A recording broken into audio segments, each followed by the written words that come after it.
Mario Alonso, doctor Mario Alonso Puig, bienvenido. Muy buenas.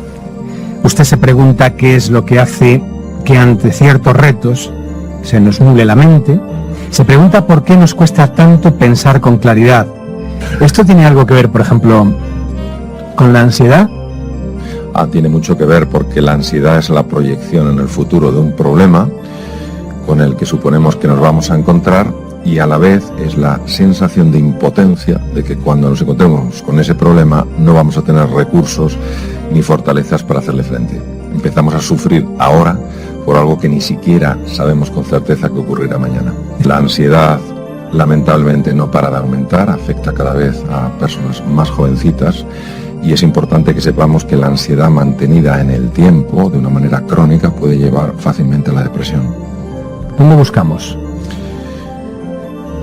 Pues hay que buscar más allá de la mente. Yo sé que esto puede sonar un poco extraño. La mente es un instrumento excepcionalmente complejo, de una dimensión impresionante. Más allá de la mente, que ahí está la conciencia. La mayor parte de los problemas que experimentamos las personas son generados o empeorados por procesos mentales. Yo creo que Einstein, que era un hombre que no solo sabía de física, sino que sabía de metafísica, de alguna manera nos invitaba a mirar más allá de la mente. ¿Qué hay allí? La conciencia, el darse cuenta, el descubrir, el explorar qué es aquello que realmente nos está paralizando. Porque muchas veces, junto a esto es muy difícil, no puedo, hay que marcar una diferencia. De acuerdo, esto es muy difícil y es muy duro. Lo que pasa es que sí puedo. Ese poder no viene normalmente de los procesos mentales habituales, sino de la conciencia, de darte cuenta de recursos que tienes y que te permiten hacer frente a esos desafíos. Nos hemos olvidado de una parte esencial del ser humano, una parte que muchas veces nos referimos a ella como si fuera el corazón. Digamos que es una parte más profunda, muy anclada en el inconsciente. Cuando nosotros conectamos con esa parte, nos damos cuenta que podemos entender mucho mejor por qué los seres humanos hacemos lo que hacemos. Y eso nos permite no estar de acuerdo con lo que hacen, sino comprender por qué lo hacen. Eso es la compasión, conectar con el sufrimiento, entender la base de su sufrimiento, por qué esa persona reacciona así. Y eso también nos permite desarrollar una preciosa cualidad que es la misericordia. La misericordia viene de dos raíces latinas y quiere decir enviar el corazón. Enviar el corazón quiere decir muchas veces no dejarnos envolver por esos razonamientos, se lo merece, no se lo merece, si me ha hecho eso porque yo lo voy a tratar de otra manera, y sencillamente enviar el corazón. ¿Qué pasa? Que cuando una persona es tratada con respeto, y el respeto es tú eres tierra sagrada para mí, empieza a replantearse su forma de actuar. Sufrimos en buena medida casi porque así lo decidimos, ¿no? Hay que distinguir muy bien qué es dolor y qué es sufrimiento, porque si no hacemos una distinción en el lenguaje podemos quedar envueltos en una gran confusión. Dolor, tanto físico, psicológico como emocional, es algo consustancial con nuestra naturaleza humana. Una pérdida de un objeto, una pérdida de un ser querido, una enfermedad, es normal que nos generen nosotros dolor, porque somos seres humanos, no somos invulnerables. El sufrimiento es la historia que yo me cuento a mí mismo y que llega a atraparme para explicar ese dolor. Por ejemplo, si alguien me hizo daño en el pasado, claro que es normal que lo haya experimentado, soy un ser humano. Ahora, si yo justifico que no he sido feliz en mi vida por aquel daño que me hicieron, ese sufrimiento lo he generado yo dando vueltas una y otra vez a esa historia que de alguna manera explica aquello. La historia es generación mía. El pasado puede reescribirse, el pasado de cada uno de nosotros. Totalmente. Es inamovible en tanto que le demos una presencia en nuestra vida que la haga inamovible. Si yo me paso la vida mirando hacia detrás, es muy difícil que mire hacia adelante. El problema con el pasado es que muchas veces nos esclaviza. Lo que podría servirnos es para informarnos, para orientarnos y para prevenirnos, pero no para determinar nuestro futuro, porque si no, nosotros no tenemos un futuro, tenemos una simple proyección del pasado en el futuro.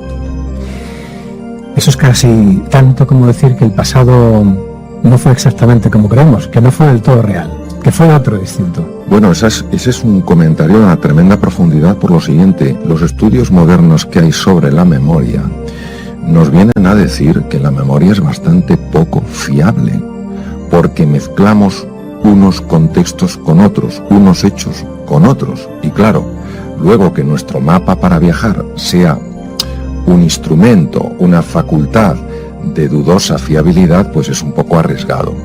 En nuestra ingenuidad hemos olvidado que bajo nuestro mundo de razón yace otro enterrado. Y ese es el que tenemos que buscar, entiendo, ¿no?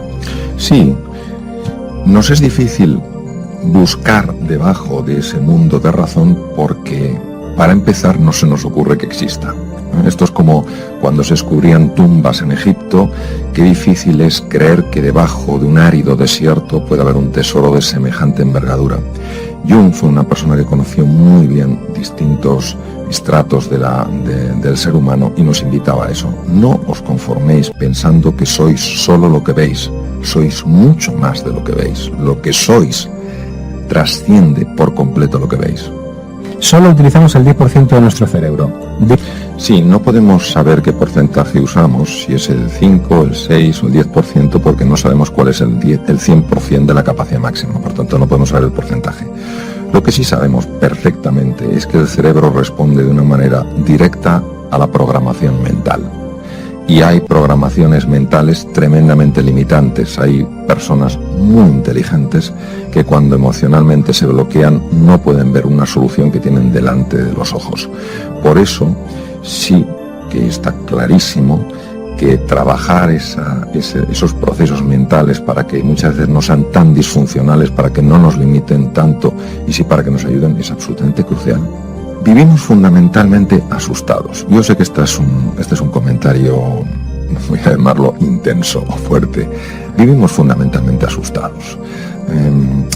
Ante cualquier cambio, ante cualquier cosa que no podemos predecir, nos genera una sensación tremenda de inquietud. Y hay que pasar del paradigma es una palabra griega que quiere decir forma de ver, hay que pasar del paradigma del miedo al paradigma de la confianza. ¿Por qué? Porque en la vida nos vamos a encontrar con retos que van a ser complejos y nadie puede quitar envergadura a estos retos porque lo son.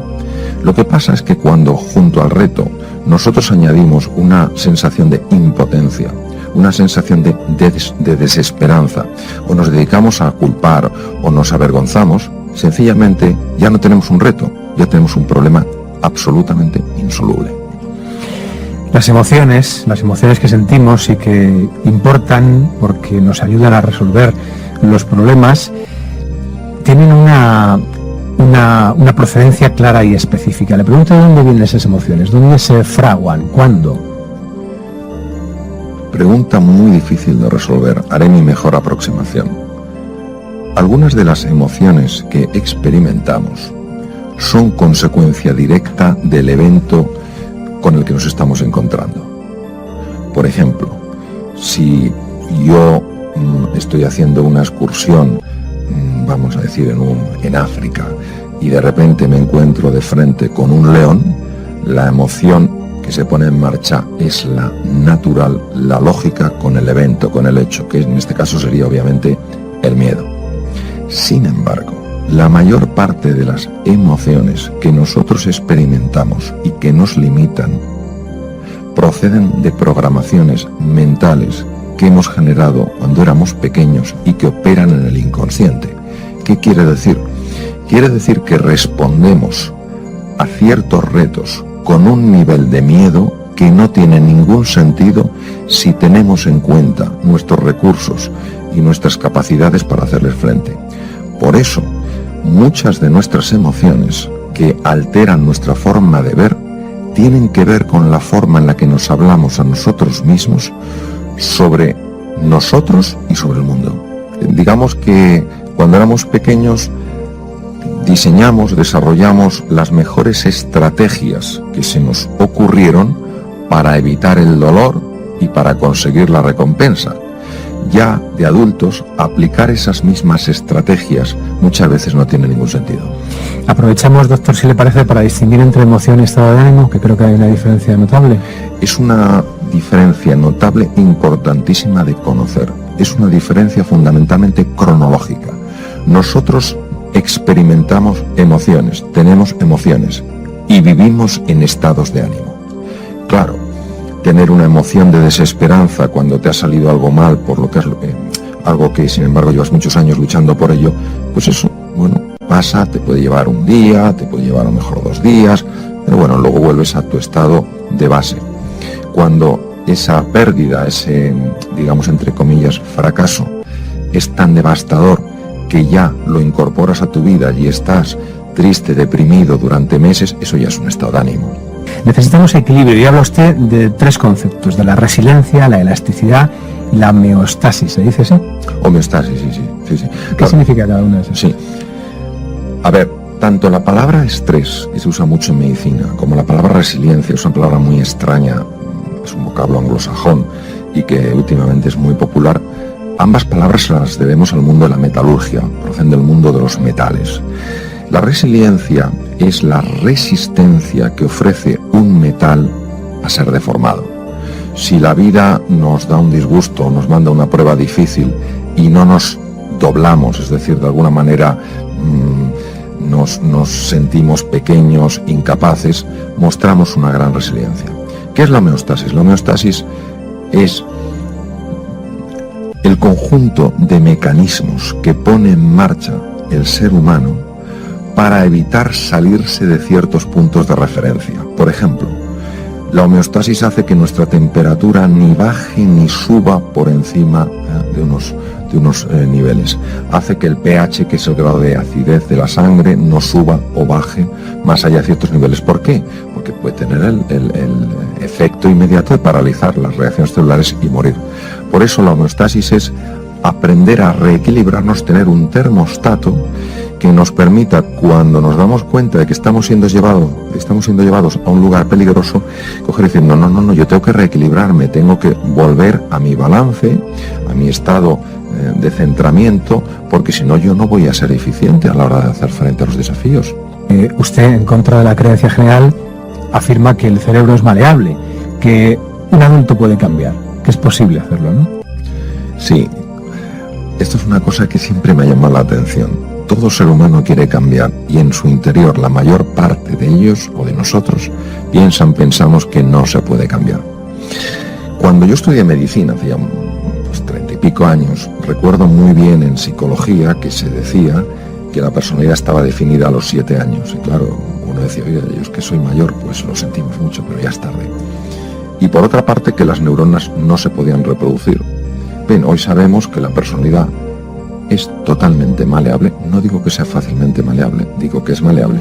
Y lo segundo, es cierto, las neuronas no se reproducen, sin embargo, sí se regeneran a partir de células madre que tenemos en las cavidades cerebrales llamadas ventrículos, emigran a ciertas áreas, de momento solo se han encontrado 2, bulbos olfativos e hipocampos, y generan nuevas neuronas. Pueden emigrar entre 500 y 1000 diarias y en 21 días se han convertido en neuronas.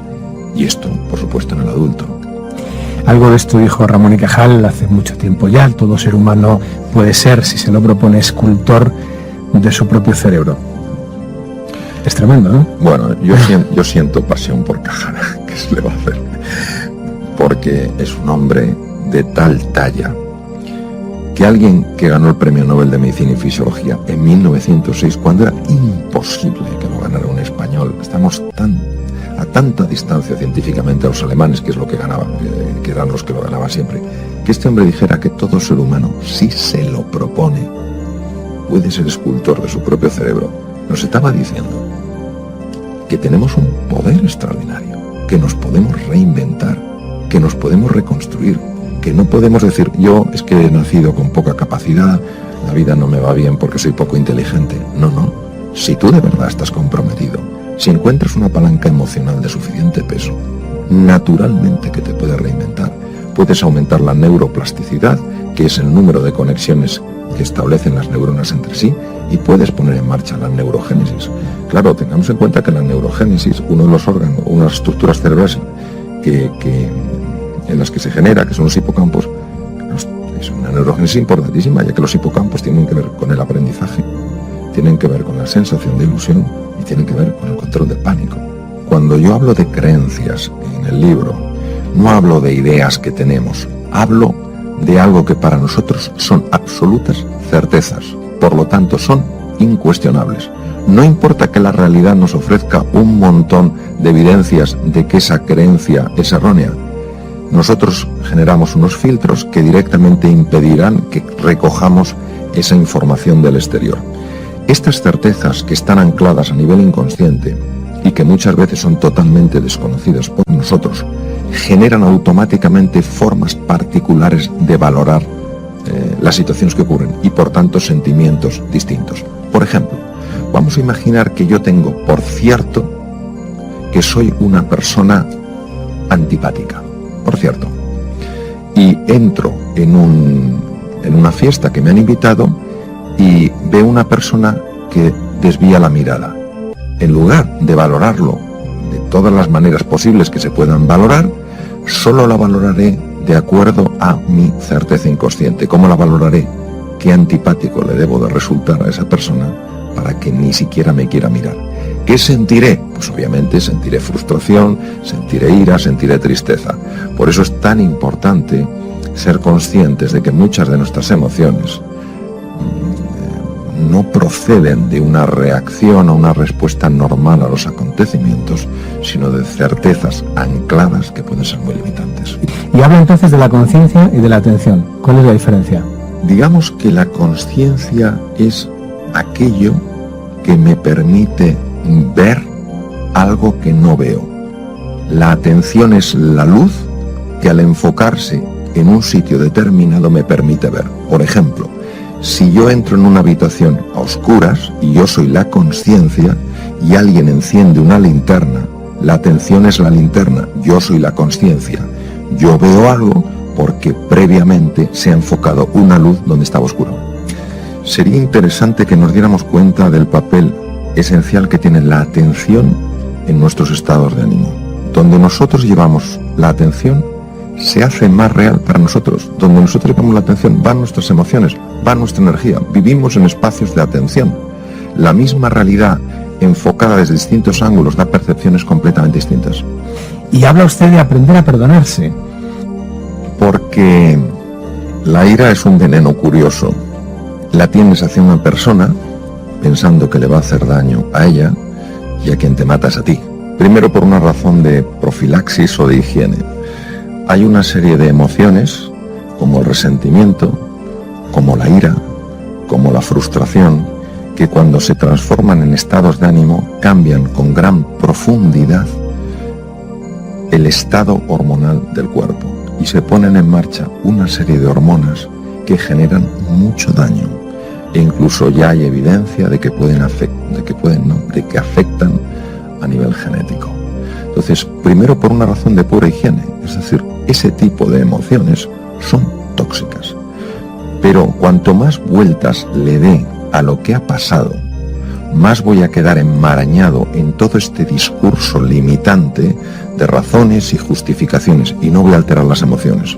Por eso, este perdonar para mí es esencial, ya que te devuelve de alguna manera el equilibrio. Y no solamente perdonar a los demás, sino perdonarse a uno mismo por los errores que ha cometido. Me gustaría señalar muy claramente que perdonar no es estar de acuerdo con lo que esas personas hicieron, es entender que desde el nivel de ceguera que tenían, es lo único que se les ocurrió hacer. Déjeme volver sobre sus palabras, de algún modo es un ejemplo.